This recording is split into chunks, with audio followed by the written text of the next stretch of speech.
Extra episode चाहिए to Telegram channel join कर लो। Extra episode चाहिए टू टेलीग्राम चैनल ज्वाइन कर लो। लिंक डिस्क्रिप्शन में है, जल्दी से ज्वाइन कर लो। 563 क्लब में फाइट। अब तक आपने पढ़ा कि जिस इंसान ने सेम को मारा था उसके बारे में पता लगाने के बाद अनामिका और हरीश उसे पकड़ने के लिए जाने वाले होते हैं, और यह बात जानकर देवांश को अनामिका की चिंता हो रही थी।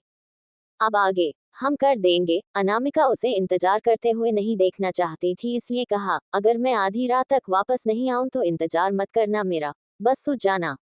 ओके। देवांश ने प्यार से उसके बाल सहलाते हुए कहा, बी सेफ। हरीश की तरफ देखकर हाँ में सर हिलाते हुए अनामिका ने इंडिकेट किया कि जाने का समय हो गया है, तो हरीश तुरंत खड़े होते हुए बोला, मिस्टर सिंघानिया, हमें बाहर जाना चाहिए। जब उसने देवांश की चिंता भरी और ना जाने वाली नजरें देखी तो हरीश ने फिर से उसे भरोसा दिलाया, चिंता मत कीजिए, मैं बॉस को पूरी अच्छे से प्रोटेस्ट करूंगा। हाँ में सर हिलाते हुए देवांश ने उन दोनों को वहां से जाते हुए देखा। उस लंबे कॉरिडोर में अनामिका का कुल और डिटरमेंट एटीट्यूड और भी डिस्टेंस हो गया। हरीश बार बार पीछे देख रहा था जब वह लोग एलिवेटर का इंतजार कर रहे थे, और वह देख सकता था कि देवांश अभी भी दरवाजे पर खड़ा होकर उन्हें देखे जा रहा है। बॉस, क्या आप श्योर है कि आप मिस्टर सिंघानिया से कुछ नहीं बोलना चाहती? उन्हें देखकर ऐसा लग रहा है जैसे अगर आप उनसे बिना बात किए चली गई तो वह रोने लगेंगे। अनामिका ने पीछे मुड़कर देखा तो देवांश ने हल्का सा उसकी तरफ देखकर वेव किया और चुपचाप अंदर चला गया। जो टास्क इस वक्त हाथ में है उस पर फोकस करो। वह लोग एलिवेटर से नीचे गए और गाड़ी में बैठ गए, और देवांश की चिंता को याद करते हुए अनामिका ने अपना फोन निकाला और व्हाट्सएप पर उसे एक मैसेज किया, चिंता मत करना। वह एक शॉर्ट और स्वीट टिपिकल अनामिका टाइप वाला मैसेज था, और उसने मैसेज के आखिर में सर थपथपाने वाला इमोजी भी भेज दिया था। देवांश, जो अभी भी चिंता में था, तुरंत यह मैसेज देखने के बाद उसका मूड ठीक हो गया। उसकी अनु जानती है कि वह चिंता में है और वह उसे भरोसा दिला रही है, और उसने उसका सर भी थक पाया। देवांश बहुत ही ज्यादा खुश था और उसने लगातार कई सारे किस इमोजी वापस भेजे। वही यह सब देखकर अनामिका के चेहरे पर मुस्कुराहट आ गई। वही हरीश ने गाड़ी जेंटलमैन क्लब के पार्किंग लॉट में नहीं बल्कि सड़क पर रही पार्क की और अनामिका को दरवाजा खोलने में मदद की। बॉस, मैं गाड़ी यही छोड़ देता हूँ, अगर चीजें गलत तरीके से हो गई तो हम वह रूट लेंगे जिस पर सर्विलेंस कैमरा ना हो, मैंने ऑलरेडी एस्केप प्लान बना लिया है। अनामिका उसकी एफिशिएंसी से इम्प्रेस थी। वह एक प्रोमिसिंग टैलेंट था जो आगे बढ़ाने के लायक था। हरीश ने एक गोल्ड कार्ड अनामिका को दिया, एक आईब्रो उठाते हुए। ये क्लब मेंबरशिप कार्ड तुम्हें ये कैसे मिला? मैंने एक पुराने यहाँ के मेंबर से लिया है। हरीश ने अनामिका के लिए बहुत सारे कनेक्शंस लगाए थे, और यहाँ बेलोरिया में कई ऐसे लोग थे जिस पर उसने कभी ना कभी कोई फेवर किया था, इसलिए ये कार्ड लेना कोई बड़ी बात नहीं थी। बस लोन पर लिया है, बाद में वापस करना होगा, हरीश ने कहा, और अनामिका को क्लब के अंदर ले जाने लगा। क्लब का एंट्रेंस को 4 मेल बॉडीगार्ड्स और 4 फीमेल बॉडीगार्ड्स ने घेरा हुआ था, और एक साथ खड़े होकर उन्हें चेक भी कर रहे थे और मेहमानों का वेलकम भी कर रहे थे। जब हरीश और अनामिका सिंधिया चढ़ने लगे तो सारे स्टाफ मेंबर्स ने क्यूरियस नजरों से एक दूसरे की तरफ देखा, क्योंकि वह लोग इन नए चेहरों को नहीं पहचानते थे। Gentleman club extend a warm welcome to you both, उन्होंने एक साथ ग्रीट किया। भले ही उन बॉडीगार्ड के चेहरे पर कंफ्यूजन साफ नजर आ रहा था, मगर फिर भी उन्होंने काफी वॉर्म तरीके से वेलकम किया और रिस्पेक्ट के तौर पर अपना सर झुकाया। जब अनामिका और हरीश ग्रैंड स्टेयरकेस की बॉटम में पहुंचे तो एक मैसिव गोल्डन कलर के आर्काइव ने उनका रास्ता रोक लिया। ये क्लब की एक स्ट्रिक्ट पॉलिसी थी कि सिर्फ मेंबर्स ही यहां पर एंट्री ले सकते थे। कोई भी नया इंसान या किसी पुराने मेंबर दरवाजे तक पहुंचने का चांस भी नहीं ले पाता था। हरीश ने अपना प्रीमियम कार्ड निकाला और स्वाइप किया, जिसके बाद दरवाजा स्लोली खुल गया और सारे एम्प्लॉयज की आंखों में जो कंफ्यूजन था वह भी चला गया। तो ये लोग सचमुच मेंबर्स हैं। वह लोगों ने थोड़ी देर पहले गलती कर दी कि उन्हें पहचाना नहीं, लेकिन उन मेहमानों ने नोटिस नहीं किया। अंदर जाने पर अनामिका और हरीश को एक डिम लाइट की लॉबी दिखाई दी, और वहां पर 6 एलिवेटर थे जो ऊपर के फ्लोर्स पर जाने के लिए बनाए गए थे। नीचे भी काफी अच्छा स्पेस था, मगर वहां थोड़ा म्यूजिक था और शोर शराबा हुआ था, और कुछ लॉन्च बार भी ऊपर की तरफ से जो प्राइवेट रूम के तौर पर बनाए गए थे। शराब के नशे में कुछ कपल्स लॉबी में ही अजीब अजीब हरकतें कर रहे थे और एक दूसरे के साथ फ्लर्ट करते हुए हंस रहे थे। कुछ आदमी तो बोल्डली अपने फीमेल कंपेनियन की बॉडी को छू रहे थे और कुछ एक दूसरे को पैशनेट किस कर रहे थे। यहाँ तक कि कुछ लोगों ने तो साइड में जाकर अजीब सी हरकतें भी करना शुरू कर दी थी। हरीश ने बिना अनामिका को टच किए तुरंत इसकी आंखों को कवर कर दिया, इस चिंता में कि कहीं उसकी बॉस अभी बच्ची है और सामने का सीन देखकर उन्हें कुछ अजीब ना लगे, और वह अपने दोनों हाथों से उसके दोनों साइड पर बैरियर बनाए हुए था।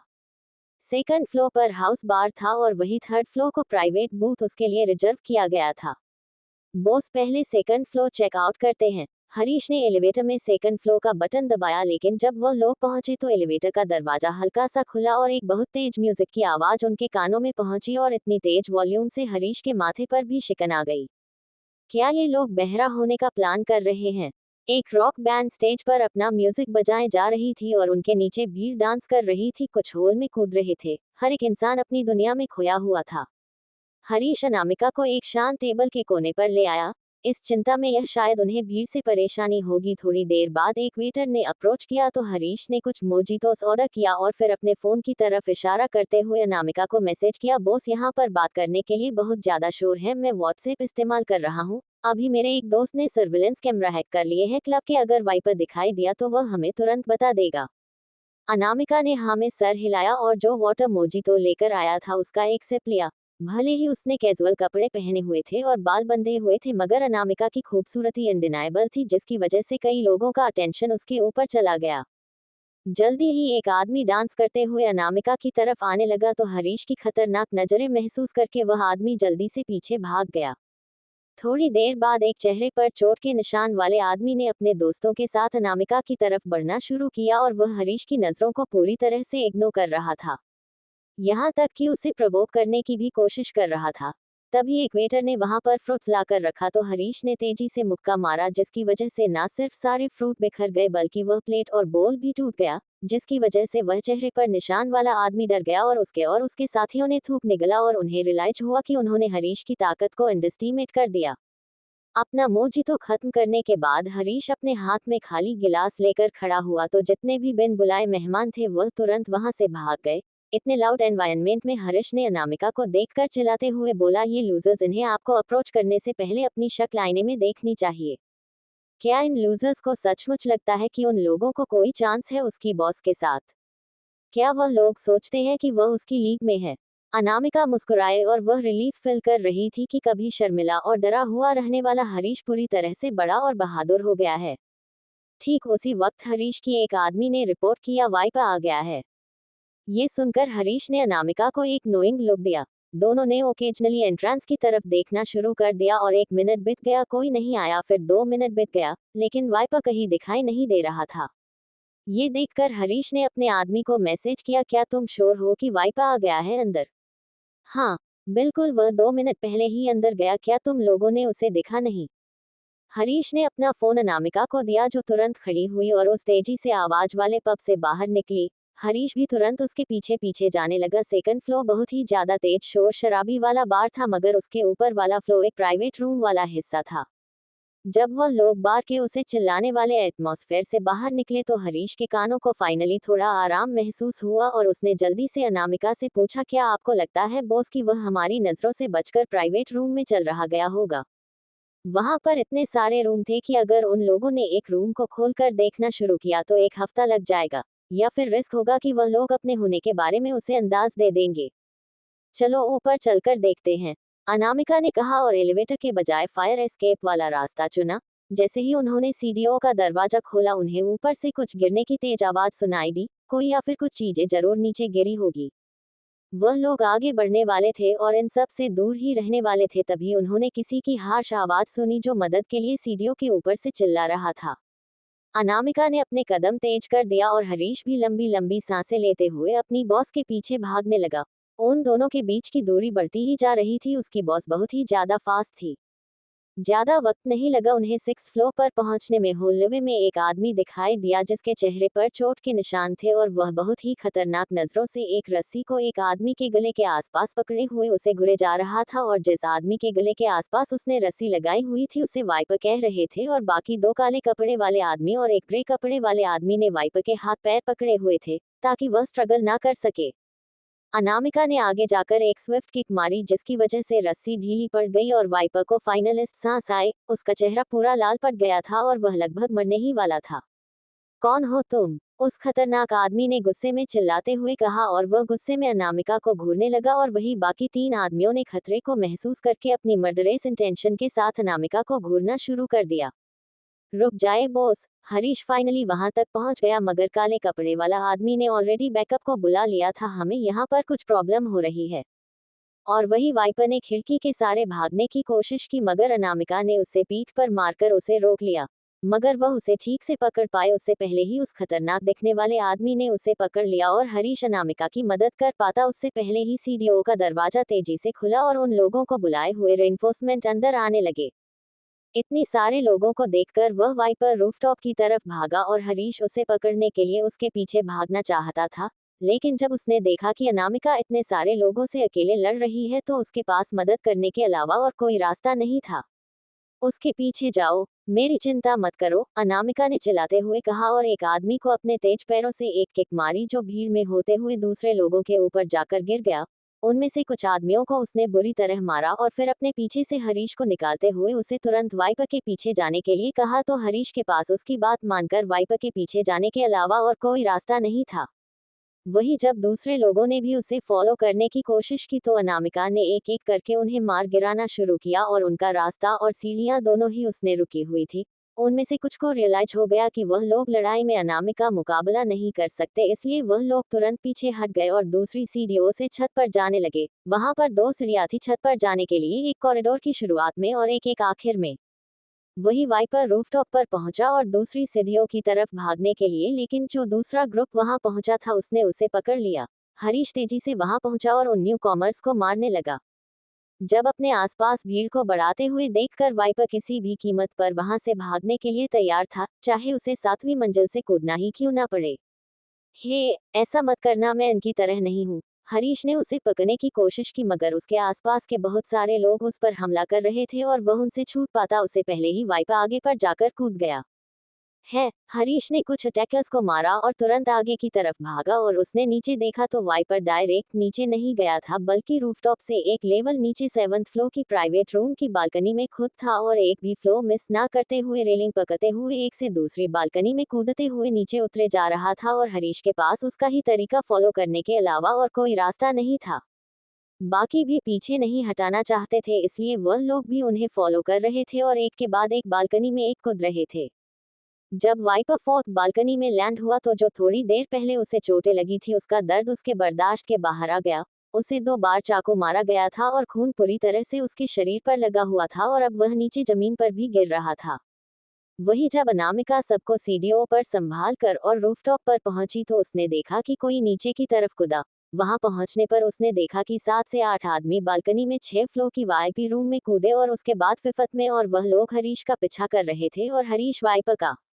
आगे कहानी में क्या होगा जानने के लिए पते रहिए और कमेंट और लाइक जरूर कीजिए। एक्स्ट्रा एपिसोड चाहिए टू टेलीग्राम चैनल ज्वाइन कर लो। एक्स्ट्रा एपिसोड चाहिए टू टेलीग्राम चैनल ज्वाइन कर लो, लिंक डिस्क्रिप्शन में है, जल्दी से ज्वाइन कर लो। एक्स्ट्रा एपिसोड चाहिए टू टेलीग्राम चैनल ज्वाइन कर लो। एक्स्ट्रा एपिसोड चाहिए टू टेलीग्राम चैनल ज्वाइन कर लो, लिंक डिस्क्रिप्शन में है, जल्दी से ज्वाइन कर लो। 564 मार्था फिर आ गई। अब तक आपने पढ़ा कि अनामिका हरीश के साथ क्लब पहुंचती है वाइपर को पकड़ने के लिए, मगर वाइपर को ऑलरेडी कुछ लोग मार रहे थे और इसी बीच अनामिका और उस गैंग के झगड़ा में वाइपर निकलकर भागने लगता है। अब आगे अनामिका ने देखा कि कैसे पहले हरीश बालकनी के जरिए नीचे कूद रहा है और उसके पीछे 7 से 8 और लोग हैं और 4th फ्लोर की बालकनी में वाइपर जमीन पर गिरा हुआ है, उसके पैरों से लगातार खून बाहर जा रहा है। भले ही वह खड़े होने की कोशिश कर रहा है रेलिंग के सहारे, अगर उसके पैरों ने उसे धोखा दे दिया है। कई लोग वाइपर के पीछे थे। वह जानता था कि उसकी मौत नजदीक आने वाली है, जिसकी वजह से वह डर के हमारे पीछे की तरफ गिर रहा था। एक किलर ने बहुत ही खतरनाक तरीके से वाइपर के पैर पर मारा और एक ने अपना हाथ टाइटली उसके गले के आसपास पेट लिया और 2 ने अपने अपने चाकू निकाले और उसे चाकू से मारना शुरू कर दिया। वह लोग उसका मुंह हमेशा के लिए बंद करने की कोशिश कर रहे थे।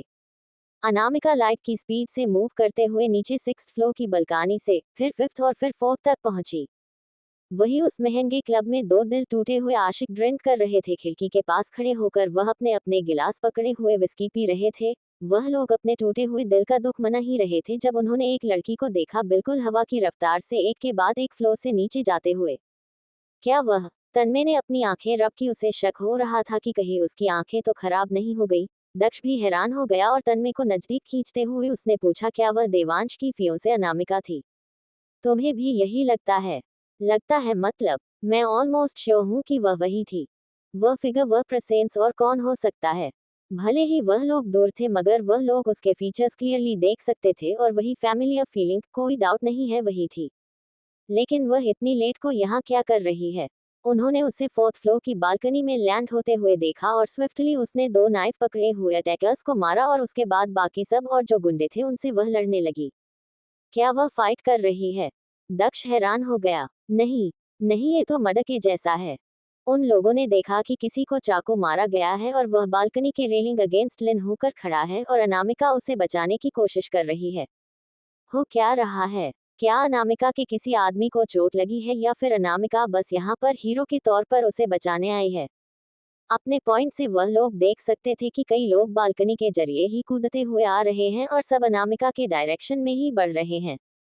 ये तो बहुत ही बुरा है, देवांश को कॉल करो, मैं क्लब की सिक्योरिटी को बुलाता हूँ उसके बैकअप के लिए। इतना कहकर तन्मय तुरंत वहां से भागा। ये क्लब उसका था और उसके कई सारे सिक्योरिटी मेंबर्स ट्रेन बॉडीगार्ड थे जो उसकी एक ही कॉल पर वह ऊपर की तरफ आने लगे। दक्ष जो अभी भी हैरान था, उसने अपने कांपते हुए हाथों से अपना फोन निकाला और देवांश का नंबर डायल किया। देवांश, तुम्हारी फियोंसे मुसीबत में है, कई सारे लोगों उसका पीछा कर रहे हैं। क्या उसे चोट लगी है? नहीं, वह बस उन सबको मारे जा रही है, तुम्हें उसे एक्शन में देखना चाहिए। दक्ष हैरान था। क्या देवांश की फियांसे को डरा हुआ और जेंटल नहीं होना चाहिए? लेकिन वह ऐसी देखकर तो बिल्कुल नहीं लग रही है। वही देवांश रिलीफ फील करने लगा ये सुनकर कि अनामिका को कोई चोट नहीं लगी है। देवांश, दक्ष की आवाज अचानक से हैरानी भरी हो गई, तुम्हारी फियांसे फिर से वह कर रही है। वह सिक्स्थ फ्लोर की बालकनी से फिफ्थ और फिफ्थ से फोर्थ पर कूद गई और अब वह कूदते हुए ग्राउंड लेवल की तरफ जा रही है। अगर उसने अपनी आंखों से नहीं देखा होता तो वह कसम खा सकता था कि सामने का सीन बस एक एक्शन मूवी है। स्टॉप, मुझे नहीं जानना। देवांश ने उसकी बात तुरंत बीच में रोकते हुए कहा, अगर उसे पता चला कि मुझे सब कुछ पता है तो उसे लगेगा कि मैं उस पर नजर रख रहा हूँ। मगर तुम, दक्ष को समझ नहीं आ रहा था कि उसकी फियांसे इतने बड़े खतरे में है तो देवांश इतना शांत कैसे रह सकता है। क्या उसे थोड़ा सा भी बेचैन नहीं होना चाहिए? इन सब से दूर रहो तुम। देवांश नहीं चाहता था कि दक्ष सब मामलों में पड़े और अनामिका का बोझ और भी बढ़ जाए। ऐसे नाटक करो जैसे तुम्हें कुछ नहीं पता। इतना कहकर देवांश ने कॉल कट कर दिया और वही दक्ष अभी भी वहीं खड़ा था और उसके दिमाग में कई सारे सवाल चल रहे थे। इस दुनिया में हो क्या रहा है? आज सुबह ही काफी शॉप में देवांश और अनामिका इंसेपरेबल थे, उनकी आंखों में सिर्फ एक दूसरे के लिए ही प्यार था। मगर अब इतना बड़ा खतरा है उसकी फियोंसे के ऊपर और ये देवांश का बच्चा इतना शांत कैसे हो सकता है? और मेन प्रॉब्लम ये है कि जो लोग अनामिका का पीछे है वो प्रोफेशनल किलर्स की तरह नजर आ रहे हैं। अगर अनामिका कुछ हो गया तो वही एक और आदमी है जिसे कई बार चाकू मारा गया है और वह पूरी तरह से खून से लथपथ है। लगता है अनामिका किसी बड़े मामले में फंस गई है। दक्ष को ऐसा फील हो रहा था कि उसे उसे चेक करने के लिए जाना चाहिए। नीचे की तरफ भागते हुए दक्ष को तन्मय और बहुत सारे सिक्योरिटी गार्ड्स एक जगह हैरानी में खड़े दिखाई दिया। अनामिका कहाँ है? दक्ष ने उसके पास पहुंचते हुए कहा और उसकी आवाज में अर्जेंसी साफ नजर आ रही थी। मैं यहाँ आया तो मैंने उसे और उसके आदमी को वहां से भागते हुए देखा। वह लोग एक्चुअली एक दूसरे का ही पिच कर रहे थे। वह लोग चारों डायरेक्शन में फैले हुए थे जिसकी वजह से सिर्फ कुछ ही लीडर्स वहां बचे थे। अनामिका और उसका कंपेनियन उनके पीछे भागे। दक्ष ने फोर्थ फ्लोर की बालकनी में देखा जहां खून से लथपथ वह आदमी अभी भी रेलिंग के अगेंस्ट बैठा हुआ था और उसके शरीर में कोई हलचल नहीं थी, जैसे वह मर गया हो। ये सब हो क्या रहा है? और अनामिका ने अपने आप को इतनी हॉरिफाइंग सिचुएशन में कैसे इन्वॉल्व कर लिया? क्या उसकी कोई और सीक्रेट आइडेंटिटी है जिसके बारे में वह लोग नहीं जानते?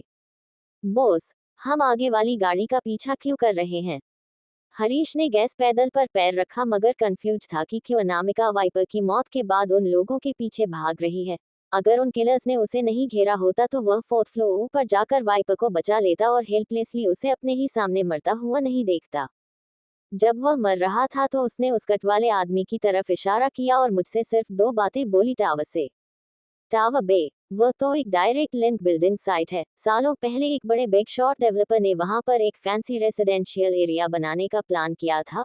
उसने लोकल गवर्नमेंट से सारे एग्रीमेंट ले लिए थे, ओक ट्री लगा दिए थे, आसपास का साइडवॉक भी इम्प्रूव कर दिया था और हॉट स्प्रिंग्स में भी इन्वेस्ट कर दिया था और भी बहुत सारी सुविधाएं वह उस रेसिडेंशियल एरिया में देने वाला था। मगर सब कुछ सेट होने के बाद डेवलपर्स अचानक से कंस्ट्रक्शन के आधे में ही बैंकरप्ट हो गया, इसलिए वह बिल्डिंग एक डायरेक्टली साइट बन गई।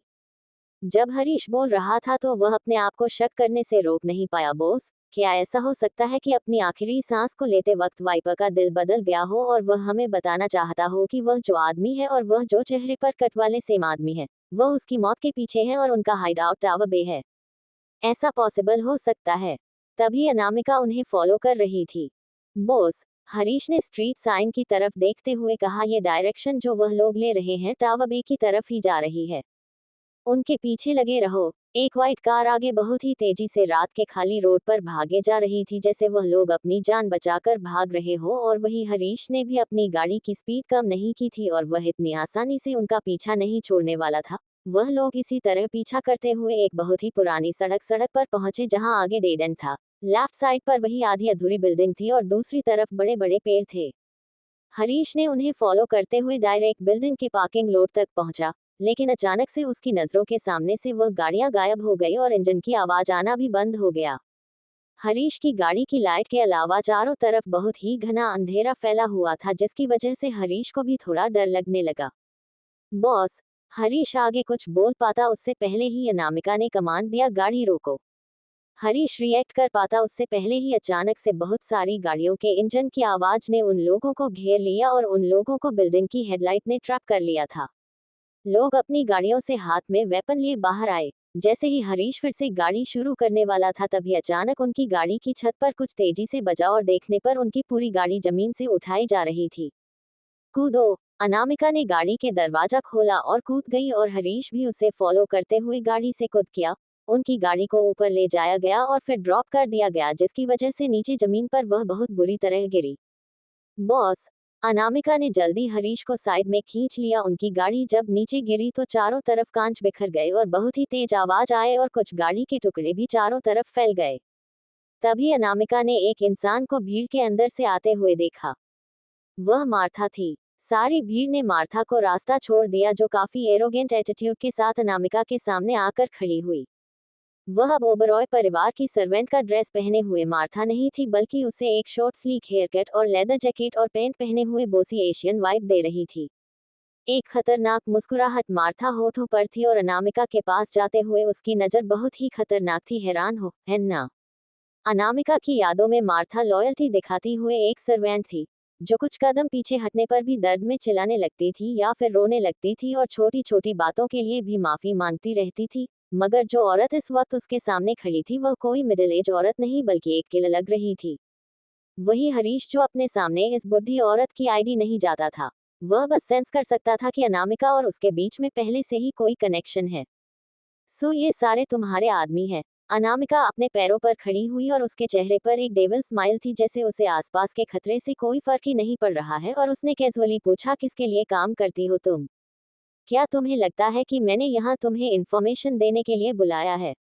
तुम्हें बस इतना पता होना चाहिए कि इस वक्त तुम मेरे कब्जे में हो और थोड़ी देर में तुम मेरे सामने दया की भीख मांगेगा और मैं तुम्हें मार डालूंगी। मार्था की पागलों वाली हंसी वहां गूंज रही थी, जो उस रात के अंधेरे में किसी को भी डरा सकती थी। उनके आसपास 20 से ज्यादा गाड़ियां थी, जिन्होंने आसपास सर्कल बनाया हुआ था और कंप्लीटली उसके अंदर अनामिका और हरीश को घेरा हुआ था। मार्था के पास 100 से भी ज्यादा गुंडे थे और सबके हाथ में हथियार थे और उसने उनकी तरफ एम किया हुआ था। उनका एक मूव भी और वह लोग कुछ सेकंड के अंदर ही गोलियां से छल्ली कर दिए जाते। हरीश की टेंशन बढ़ती ही जा रही थी और उसकी नजरें अनामिका पर बनी हुई थी। वह सिचुएशन का अंदाजा लगाकर वहां से छूटने के लिए तैयार था, जब उसने देखा कि उसकी बॉस ने कैजुअली अपने दोनों हाथ ऊपर की तरफ उठा दिए और सरेंडर का इशारा किया, जिसे देखकर हरीश की आंखें शॉक में बड़ी हो गई। क्या यह ऐसी कोई चीज है जो उसकी बॉस कर सकती है? उस इनफेमस ट्रायंगुलर जोन में इतने खतरों के बीच अनामिका हमेशा आखिरी सांस तक लोगों से लड़ती रहती थी और कभी भी सरेंडर नहीं करती थी और अल्टीमेटली खून से भरे रास्ते पर सेफ्टी से बाहर निकल आती थी। लेकिन अब एक गोली भी नहीं चली और वह ऑलरेडी उनके सामने हार मान रही है। क्या उसकी आंखें खराब हो गई है या फिर कुछ गलत हुआ है? वही जब मार्था ने अनामिका के दोनों हाथ सरेंडर के तौर पर ऊपर करते हुए देखा तो उसकी पागलों वाली हंसी पूरी रात में गूंजने लगी। अनामिका, अनामिका, किसने सोचा था कि तुम्हारा ये हाल होगा? वेल, एटलीस्ट तुम्हारे अंदर थोड़ी तो सेंस है, मार्था ने कहा और क्लियरली अनामिका के हार मान लेने से वह बहुत ही ज्यादा खुश थी। उसकी हंसी रोकी नहीं रही थी। तुम कितनी भी स्विफ्ट क्यों ना हो, तुम गोली तो डोज नहीं कर सकती। तुम डॉक्टर AR हो और तुम किसी भी ड्रग को डिटेक्ट कर लोगी। अनामिका की तरफ बढ़ते हुए मार्था ने आगे कहा, मगर तुम्हारी स्किल्स काफी अच्छी है। सो तुमने ही वह पीठ पीछे सारी चालें चली थी। अचानक से उस पायलट को मुझे डाउन स्टार लेकर जाते वक्त हार्ट अटैक आ गया। वह मिस्टीरियस लोगों का रूफटॉप रेस्टोरेंट में मुझ पर और मामा जी पर हमला करना, अचानक से मेरे पीछे वह बिल बोर्ड गिर जाना और मेरी कंपनी एन क्लियर पर अचानक से इल्जाम लगना और वह लिपसिंग घोटाला, तुमने सब कुछ किया, राइट? तुम हमेशा की तरह शार्प हो, मार्था ने कहा और उसकी नजरों में एक अजीब सा मजाक था। कितनी बुरी बात है, तुम जल्दी ही मेरे हाथों से मरने वाली हो। जो कुछ भी है और तुरंत मुझे दे दो, फोन, हथियार और भी कुछ है, वरना अगर मेरे लोगों ने तुम्हें ढूंढना शुरू किया और मिल गया तो तुम्हारी स्किन खींच लूंगी मैं। इतना कहकर मार्था फिर से पागलों की तरह हंसने लगी। आगे कहानी में क्या होगा जानने के लिए पढ़ते रहिए और कमेंट और लाइक जरूर कीजिए। एक्स्ट्रा एपिसोड चाहिए टू टेलीग्राम चैनल ज्वाइन कर लो। एक्स्ट्रा एपिसोड चाहिए टू टेलीग्राम चैनल ज्वाइन कर लो, लिंक डिस्क्रिप्शन में है, जल्दी से ज्वाइन कर लो। एक्स्ट्रा एपिसोड चाहिए टू टेलीग्राम चैनल ज्वाइन कर लो। एक्स्ट्रा एपिसोड चाहिए टू टेलीग्राम चैनल ज्वाइन कर लो, लिंक डिस्क्रिप्शन में है, जल्दी से ज्वाइन कर लो। 565 मार्था का पागलपन। अब तक आपने पढ़ा कि वाइपर तो मर जाता है मगर कुछ आदमियों का पीछा करते हुए अनामिका और हरीश तक मार्था को पहुंचते हैं। अब आगे मार्था की पागलों वाली हंसी वहां पूरी तरफ घूम रही थी। अनामिका ने अपना फोन और अपनी फोल्डिंग नाइफ फिर जमीन पर गिरा दी और वही अनामिका को ये करते हुए देखकर हरीश ने भी अपनी पॉकेट खाली करने का डिसाइड किया और सब कुछ यहाँ तक कि उसकी वॉच भी मार्था के पैरों के पास फेंक दी। मार्था ने अपने आदमियों को नजरों से सिग्नल दिया तो एक आदमी और एक औरत आगे आए उन्हें सर्च करने के लिए और थोड़ी देर बाद वह लोग वापस आए और उन्हें कुछ भी नहीं मिला था। मार्था, मुझे कुछ नहीं मिला। सेम हियर, उन दोनों ने एक साथ कहा तो हाँ में सर हिलाते हुए मार्था ने उन लोगों को हरीश और अनामिका को बांधने का इशारा किया। वह लोग एक unfinished under construction high rise building में थे और वह 19 माले की बिल्डिंग आसमान छूती थी। बिना किसी खिड़की के सर्दी ठंडी हवा अंदर की तरफ आ रही थी और उनके साथ साथ बर्फ भी हवा में घूम रही थी। हरीश अपने आप को खिसकने से रोक नहीं पाया। वह और अनामिका 18 फ्लोर पर थे और दोनों को ही एक ठंडी ठंडी कुर्सियों से बांधा हुआ था। हरीश ने थोड़ा साइड हटने की कोशिश की ताकि उसे थोड़ा आराम मिल पाए, तभी अचानक एक गन उसके फोरहेड पर लगा दी गई। हिलो मत, एक फीमेल किलर ने कोल्ड आवाज में कहा। क्या मैं अब छिप भी नहीं सकता? आएंगी छिप तो कैसे रोकूंगा? हरीश ने गुस्से में कहा, मगर उसकी आंखें बड़ी हो गई जब वह गन और भी तेजी से उसके सर पर दबा दी गई। तो उसने हाँ में सर हिलाना पड़ा। फाइन फाइन, वह चुपचाप बैठा रहेगा, वैसे भी कौन सी बड़ी बात है। बंदे होने के बावजूद भी अनामिका की एक एयर ऑफ अथॉरिटी थी, जैसे वह चेस बोर्ड की क्वीन हो और अपनी मर्जी के हिसाब से गेम खेल रही हो। और वही मार्था 18वें फ्लोर पर अनामिका को फोन पकड़े हुए एज पर खड़ी थी। फोन की स्क्रीन सेवर पर एक फोटो थी देवांश और अनामिका की, और उस फोटो में देवांश अनामिका के कान में कुछ कह रहा था और वह फोटो दूर से ली गई थी।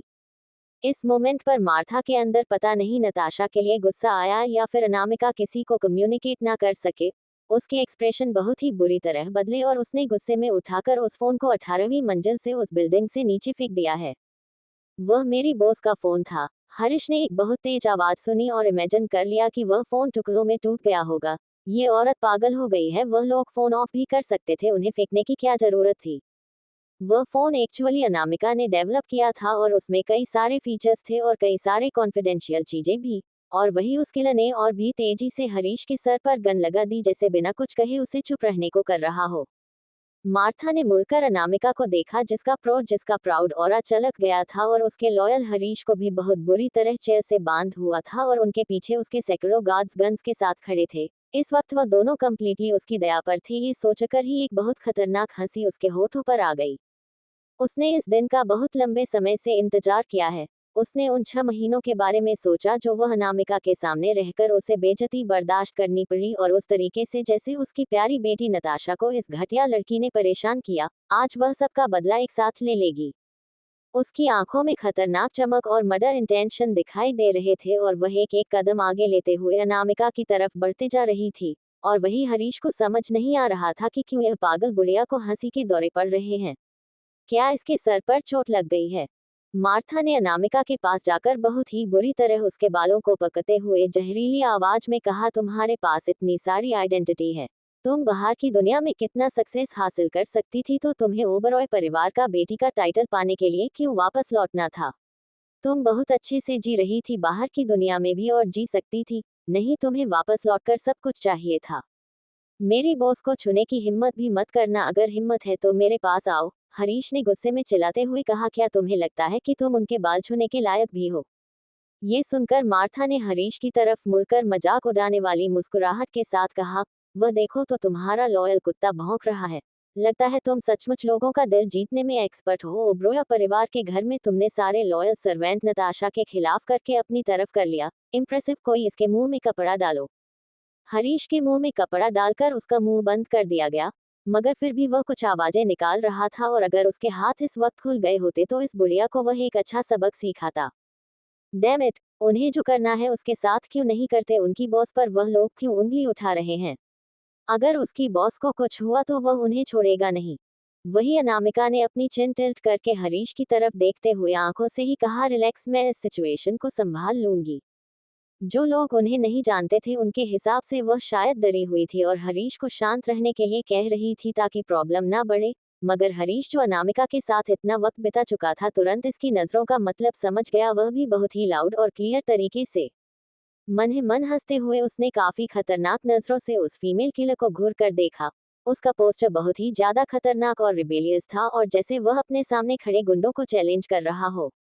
तुम्हारे इस कुत्ते को बहुत अच्छे से पता है कि मलिक का ऑर्डर कैसे मानना है, मार्था ने सार्कास्टिकली कहा, और अनामिका के बालों को बहुत ही बुरी तरीके से खींचते हुए बोली, अब क्या करूं? बताओ क्या करना चाहिए मुझे? मैं तुम्हें रोज रोज तो नहीं पकड़ सकती, लेकिन अब जब पकड़ लिया है तो मैं तुम्हें मरते हुए नहीं देखना चाहती हूँ। मैं तुम्हें टॉर्चर होते हुए, मुझे मौत की भीख मांगते हुए देखना चाहती हूँ। अपनी अनामिका ने अपनी क्लियर आंखें ऊपर की और उसकी टोन बहुत ही ज्यादा शांत थी। अब जब तुमने मुझे पकड़ लिया है तो आज नहीं तो कल मुझे तुम्हारे हाथों मरना ही है। तो क्यों ना मरने से पहले कुछ बातें क्लियर कर दो मेरे सामने। क्या मैं घर वापस आ गई जिसकी वजह से तुम्हारी बेटी के स्टेटस को खतरा हो गया, इसलिए तो मुझे मारना चाहती हो? ये सुनकर अचानक से मार्था की आंखों में एक सीरियस ग्लिंट दिखाई दी और वह अनामिका को ऊपर से नीचे तक देखना लगी। क्या ये रिकॉर्ड कर रही हो तुम, या फिर कोई हिडन कैमरा लगा है तुम्हारे कपड़ों पर? मुझे शुरू से ही कुछ गड़बड़ लग रही थी। तू जितनी चालक है वह तो इतनी आसानी से तो सरेंडर नहीं करेगी, और अब तू मुझे उकसाकर मेरी ही मुंह से सब कुछ कबूल करवाना चाहती है। ढूंढो इसे ठीक से, और ना सिर्फ इसे बल्कि इसके इस लॉयल कुत्ते को भी ठीक से चेक करो। एक कोल्ड हंसी के साथ अनामिका ने मजाक उड़ाने वाली मुस्कुराहट के साथ कहा, सो मैं तुम्हारी आंखों में इतनी खतरनाक हूँ? शट अप, मार्था ने चिल्लाते हुए कहा। उसका गुस्सा बढ़ता ही जा रहा था। वही मार्था के दो आदमी आगे आए। उन्होंने अनामिका के एक के बाद एक उन लोगों ने उसके बाल खोल दिए, मगर बालों के अलावा उसके बालों में कुछ नहीं था। बस एक हेयर टाइप था जो ऑर्डिनरी था, और एक छोटा सा डायमंड का टियारा। उसके कपड़े कैजुअल थे, उसकी हुडी में पॉकेट थे। ट्राउजर भी चेक कर लिया गया, मगर कोई भी शक करने वाली चीज नहीं मिली। हरीश को भी ऊपर से नीचे तक बार बार चेक किया गया, मगर फिर भी ऑर्डिनरी सामान के अलावा और कुछ नहीं मिला। यहाँ तक कि उसके शूज भी निकाल दिए गए और उनकी सोल को फाड़ दिया गया, मगर उसके अंदर भी कुछ छुपा हुआ नहीं मिला। मार्था ने अनामिका की तरफ शक भरी नजरों से देखते हुए पूछा, किस तरह का गेम खेलने की कोशिश कर रही है तू? मुझे बांध दिया गया है, मेरे फोन को तुमने तोड़ दिया, और सिर्फ मेरा एक ही साथी था, उसे भी पकड़ रखा है, और इतने सारे हथियारों वाले आदमियों ने हमें घेर रखा है, और तुम्हें लगता है कि इस हालत में भी हम कोई ट्रिक खेल सकते हैं? ये सुनकर मार्था के चेहरे पर उसकी वह प्राउड मुस्कान वापस आ गई। थोड़ी देर पहले के उसके सारे डाउट निकल गए और अब वह बहुत ही खतरनाक तरीके से पहले की तरह मुस्कुरा रही थी। अगर तू शुरू से ही इतनी आज्ञाकारी होती हो तो इस तरह की हालत में नहीं फंसी होती। मार्था की जहरीली नजर अनामिका के ऊपर टिकी हुई थी। शुरू में खुद को इतना बड़ा दिखाने की क्या जरूरत थी? ये कितना इरिटेटिंग था। मैंने कब अपने आप को बड़ा दिखाने की कोशिश की? क्या ये बातें तुम्हारी बेटी को ज्यादा सूट नहीं करती? अनामिका अपने आप को हंसने से रोक नहीं पाई। -18 सालों से तुम्हारी बेटी ने मेरे नाम की मेरे हिस्से के लग्जरी लाइफ जी है, और जब मैं वापस आई तो मैं तो कुछ भी नहीं कहा। मैंने उसे रहने दिया, और जो कुछ भी उसका था उसके पास ही रहने दिया। क्या तुम्हें और तुम्हारी बेटी को इस बात के लिए ग्रेटफुल नहीं होना चाहिए? ग्रेटफुल, और वह भी तेरे सामने?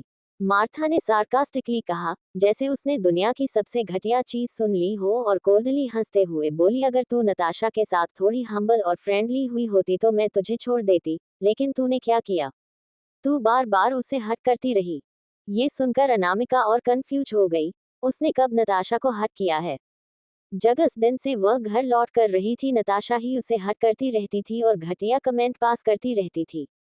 जैसे सिस तुम इतनी जल्दी उठ गई।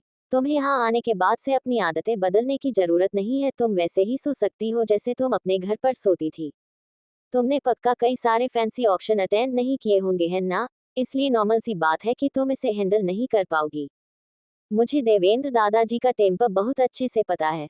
अगर तुमने कुछ गलत बोल दिया या फिर कुछ गलत कर दिया तो मैं वही होगी चीजें सॉर्ट आउट करने के लिए, चलो मुझे अपने साथ ले। नताशा का हर एक शब्द बिल्कुल सर्टेन था कि वह अनामिका की बेइज्जती करना चाहती है। उसकी गॉसिप्स के अलावा उसके एक्शन हमेशा दूसरों को स्पीचलेस कर देते थे। जैसे कि वह वक्त जब वह लोग आफ्टरनून टी एंजॉय कर रहे थे फैमिली के साथ। नताशा को लगा कि वह अपने पेरेंट्स का टेस्ट बहुत अच्छे से जानती है इतने सालों के बाद, और ठीक उसके सामने शो ऑफ करना शुरू कर दिया। उसने मॉम डैड दोनों को ही चाय निकाल कर दी, और जब बात अनामिका को आए और उसने नोटिस किया कि अनामिका ने व्हाइट और पतली ड्रेस पहनी हुई है तो नताशा उसे गर्म चाय से जलाने की भी सोच रही थी। इसी तरह की चीजें नताशा हमेशा ही करती रहती थी। लिस्ट इतनी ज्यादा लंबी थी कि एक बार उन सबको सोचना शुरू कर दिया जाए तो खत्म ही नहीं होगा। जिस दिन से अनामिका परिवार में लौट आई थी, नताशा का कभी उसके साथ खुश रहने का या फिर उसे अपनी बहन मानने का इंटेंशन था ही नहीं। बाद में हर्षद और अमन की डांट बाद नताशा शायद थोड़ी बहुत बदली थी या फिर उसे अपने एक्शन पर रिग्रेट होना शुरू हुआ था, मगर ज्यादा वक्त नहीं लगा जब मार्था ने उसे फिर से पूरी तरह से बिगड़ दिया। अनामिका ने सारी बातें बोली और उसकी नजरें मार्था के ऊपर चली गई। और तुम जब से मैं वापस आई हूँ क्या कभी तुमने एक बार भी मुझे रिस्पेक्ट दिखाई? अनामिका के पेरेंट्स के सामने मार्था एक एंजल की तरह बिहेव करती थी, मगर प्राइवेट में वह अनामिका की प्रेजेंस को एक्नॉलेज भी नहीं करती थी। वह पीठ पीछे जब अनामिका आसपास ना हो तो नताशा को देवांश क्यों करीब जाने के लिए उकसाती रहती थी। अगर मार्था की वह घटिया बातें और हरकतें नहीं होती तो नताशा शायद इतना रेकलेसली एक्ट नहीं करती। और फिर उस रात जब मॉम ने मुझे सूप के लिए नीचे बुलाया था तो तुमने उसमें कुछ घटिया चीज डाल दी थी। ये सुनकर मार्था को भी याद आया और उसने चिल्लाते हुए कहा, तो घटिया लड़की, मैं लगभग भूल ही गई थी तेरी इतनी हिम्मत कि तूने मुझे वह खिलाया। मैं 2 दिनों तक बीमार रही थी। इसे कहते हैं अपने खोदे हुए गड्ढे में खुद ही गिर जाना, अनामिका ने कहा और फियरलेस तरीके से मार्था की आंखों में देख रही थी, बिल्कुल वैसे ही जैसे तुमने फ्लो पर तेल गिराया मुझे गिराने के लिए और आखिर में तुम और तुम्हारी बेटी उस पर फिसल कर गिर गए। यू बिच। उन चीजों को याद करके मार्था और भी गुस्सा होती जा रही थी। उसने चिल्लाते हुए कहा, तूने ये खुद अपने लिए चुना। उसके बाद उसने अपनी एक आदमी से एक लेदर की बैट ली और अनामिका के पीठ पर मारना शुरू कर दिया। बॉस, हरीश बहुत ही ज्यादा स्ट्रगल कर रहा था। डैम इट, उन्हें अकेला छोड़ दो, दम है तो मुझसे आकर लड़ो। तो मार्था ने उस लेदर की बैट से हरीश को भी 2-3 बार मारा और बहुत जहरीले तरीके से कहा, तो तुझे क्या लगता है तू बच जाएगा? कोई पकड़ो इसे और इसे भी मारो। ये सुनकर 2 आदमियों ने हरीश की चेयर को पकड़ लिया और उसे वहां से घसीट कर ले जाने के लिए तैयार थे। छोड़ो मुझे घटिया कमीनों, एक बार मेरी बॉस को टच करके देखो और मैं कसम खाता हूँ कि मैं तुम लोगों की कब्र से निकाल कर भी तुम्हें दोबारा मार डालूंगा। हरीश को परेशान करने का क्या फायदा है? अगर तुम लोगों से मार भी डालोगी तो तुम्हारा गुस्सा तो कम नहीं होगा, क्योंकि तुम गुस्सा तो मुझ पर हो। कम ऑन, जो भी तुमने उसके लिए प्लान किया है वह मेरे साथ करो और गुस्सा मुझ पर निकालो।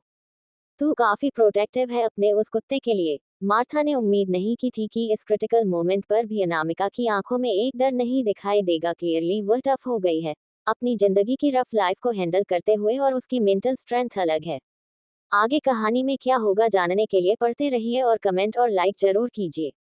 एक्स्ट्रा एपिसोड चाहिए टू टेलीग्राम चैनल ज्वाइन कर लो। एक्स्ट्रा एपिसोड चाहिए टू टेलीग्राम चैनल ज्वाइन कर लो, लिंक डिस्क्रिप्शन में है, जल्दी से ज्वाइन कर लो।